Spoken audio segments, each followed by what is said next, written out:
Yo man, it's Phil X. And I'm going to talk about something. If this is on your mind when you're a musician, let's specify. Let's talk about if you're a guitar player.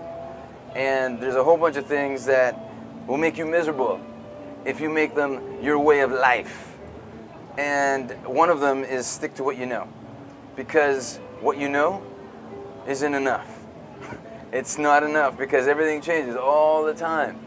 I'm a personal advocate of bettering my ability on guitar every day.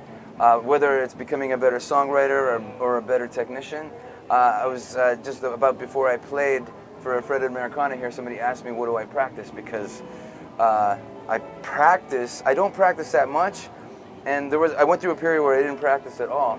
But what I noticed was when I got on stage to play, my hands weren't as together as when I practice.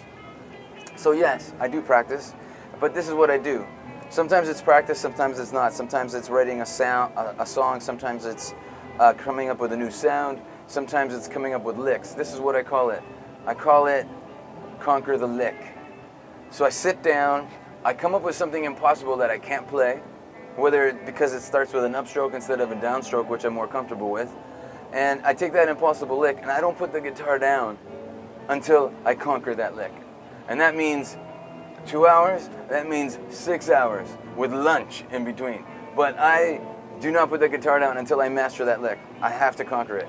Otherwise, what am I doing? I constantly come up with cool things that I can do in the studio, and that stuff comes from your brain. It doesn't come from not just sticking to what you know. It comes from experimenting. It comes from inspiration. Sometimes you do this and you do that, and you do this and you do that. I've been lucky. I've been playing, a lot of people see my videos, and then before you know it, famous people see your videos, and then when you meet famous people, they're like, I love your videos. It could be Steve Lukather. It could be Joe Bonamassa. It could be Peter Frampton. These guys walk up to me and they go, well, actually, Peter Frampton was funny. He goes, we've met before, right? I go, no.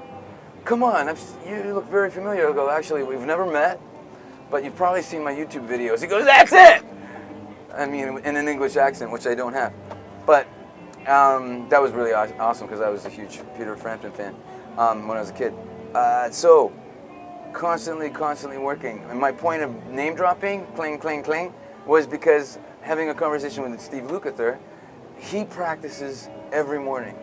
He gets up in the morning, picks up his guitar, and he comes up with new licks, and he comes up with this, and he comes up with that, or he practices what he knows so he can nail it at the next Toto show. It's insane. That guy is so many fans' favorite guitar player, Steve Lukather.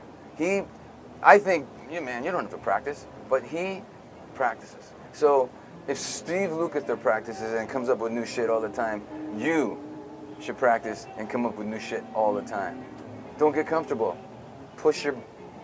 Expand your box. Go over the limits. Just do what you gotta do. Stay on top of it. Go above it. Kick ass. Phil X.